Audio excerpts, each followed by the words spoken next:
Hey, welcome back, everyone. So, has the art of modern landscape photography been lost? Wait, don't shut me down yet. There's a reason I'm approaching the subject in this manner.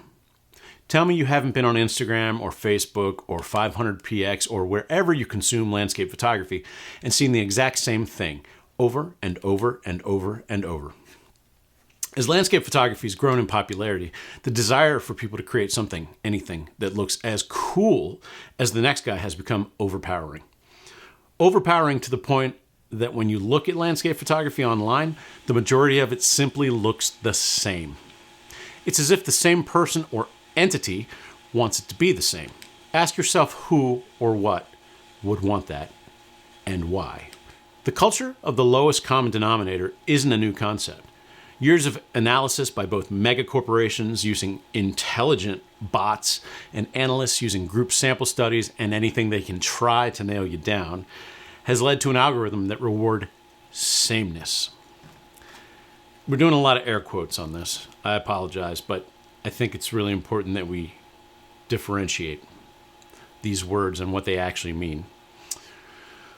That sameness was a result of a great deal of research by humans and AI analysis that said that people prefer X type of landscape photography and they prefer it to be purple and yellow with strong colors and unrealistic elements.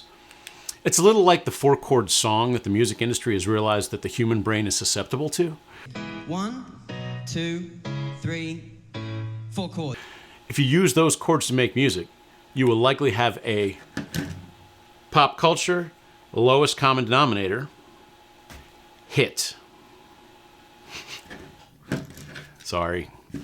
Mads Peter Iverson, in a recent article, talked about the fake nature of modern photography and how the modern human has developed a taste for fantasy-style photography because of cartoons and modern fantasy movies, etc.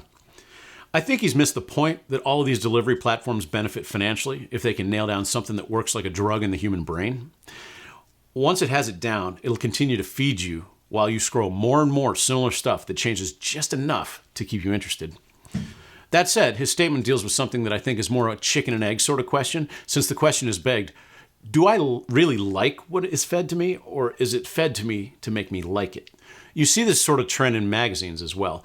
The judges always tend to pick a certain look of landscape work and completely ignore other possibly better and definitely more relevant to the overall dialogue of photography kind of work. The dialogue is definitely not the brightest purple and yellow with the most unbelievable proportions wins.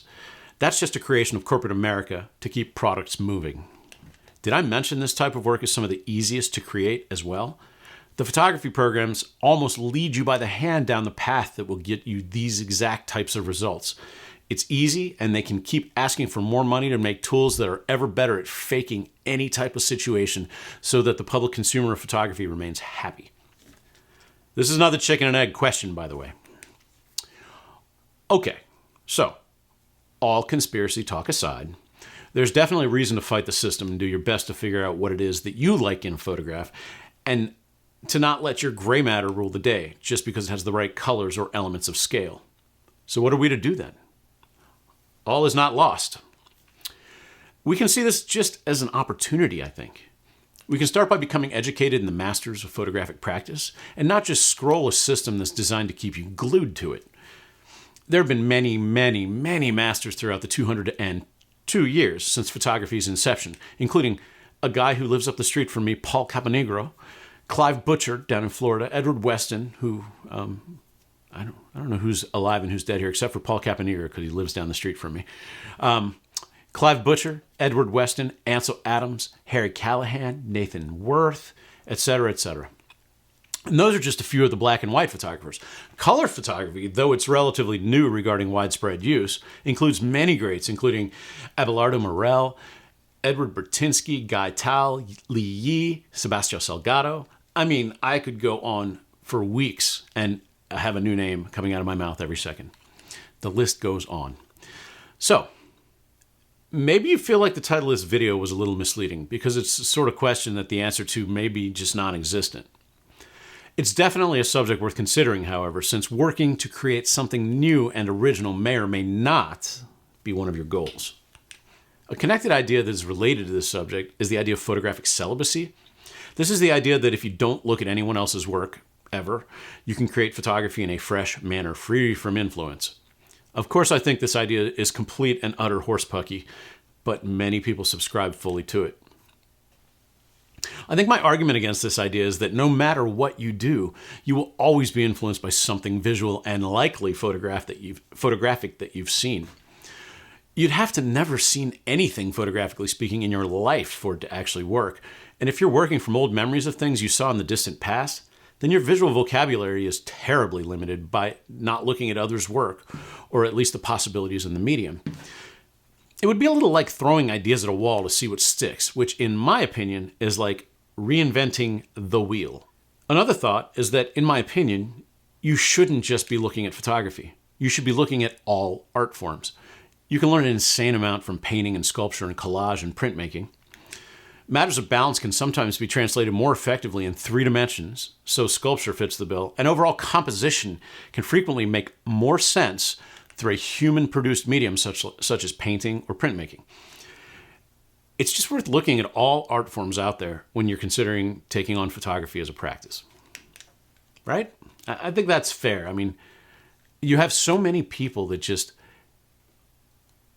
look at photography. And at that, what we're getting at here today, looking at photography just on Instagram or Facebook or whatever, and they don't realize there's a whole world outside of this that is filled with people who are amazing photographic artists, but you're just not really going to see them on Instagram because they're not purple and yellow, and they're not, the mountains aren't scaled bigger than reality and whatever.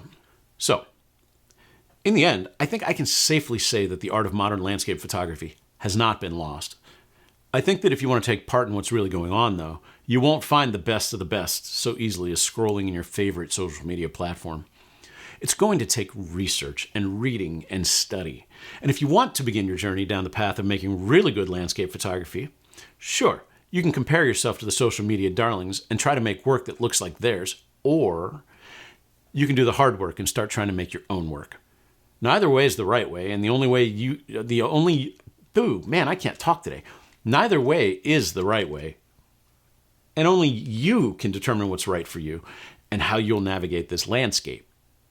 See what I did there? Anyway, I think that's really enough of me going on. I hope you found this piece useful. If you feel it's useful, you want to buy me a coffee, you can hit the thank you button down below. It's probably in the 3-dot menu if you don't see it. And always, please, give me the thumbs up if this was useful information to you. And don't forget to subscribe and set that bell. Without those things, the channel won't survive. Thank you for coming out again. Have a wonderful weekend. Have a wonderful week. And I will see you again next week. Oh, wait, no, I won't. I will see you the week after next. I'm on vacation next week.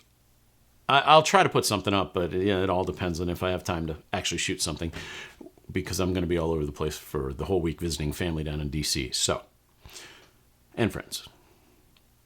If I don't see you next week, I'll see you the week after next. Thanks for coming out, guys. Have a great week. Have a great weekend. Bye-bye.